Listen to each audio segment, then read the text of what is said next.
স্বপন ভাই, আমি হচ্ছে একটা 250 টাকা দামের হাঁসের প্লেট দেখাবো। সামনে শীত চলে আসতেছে, সো হাঁস তো মিস করা যাবেই না।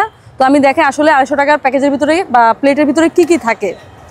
সো আমি প্রথমেই দিয়ে দিচ্ছি একটা হাড্ডি। হাড্ডি দেখে অনেকের মন ভারাক্রান্ত হয়ে যেতে পারে। হ্যাঁ, এটা একটা পাক, এটা হাড্ডি হিসেবে কাউন্ট করা। এই যে এক পিস হচ্ছে গিয়ে সলিড দিলাম, সাপোজ লেগ পিস। তারপরে দিলাম হচ্ছে গিয়ে যে আরেক পিস হচ্ছে গিয়ে সলিড, হয়ে গেল 3 পিস। তারপর দিলাম এই যে একটা মাংস, দেখতেই পাচ্ছেন আমার 4 পিস হয়ে গিয়েছে। এবার আমি দিব হচ্ছে গিয়ে একটা ঘিলা অথবা গলার হাড়, এই যে 1 পিস দিয়ে দিলাম। এখানে টোটাল 5 পিস, আর 1 পিস যাবে রসুন। তো সব কিছু মিলিয়ে হচ্ছে গিয়ে 250 টাকা।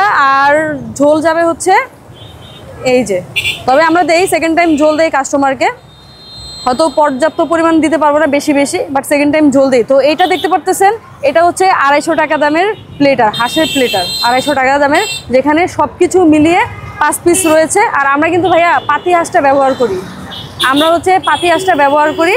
সো এখানে হচ্ছে গিয়ে 5 পিস কিন্তু মাংস আশা করা যাবে না, কজ পাতি হাঁস আপনারা সবাই জানেন হাড়ের পরিমাণটা একটু বেশিই থাকে। তো ভাইয়া এটা রয়েছে খোলা জালি পিঠা, এটা হচ্ছে 20 টাকা করে পার পিস। এটার সাথে কিন্তু ডিম দেওয়া হয়, যে সাদা সাদা দেখতেছেন এগুলো কিন্তু ডিমের একটা আবরণ। আর আমাদের যে হাঁসের প্লেটটা, এটা হচ্ছে গিয়ে 250 টাকা। তো 250 টাকা হাঁসের প্লেট, আর 20 টাকা করে হচ্ছে গিয়ে আমাদের খোলা জালি পিঠা।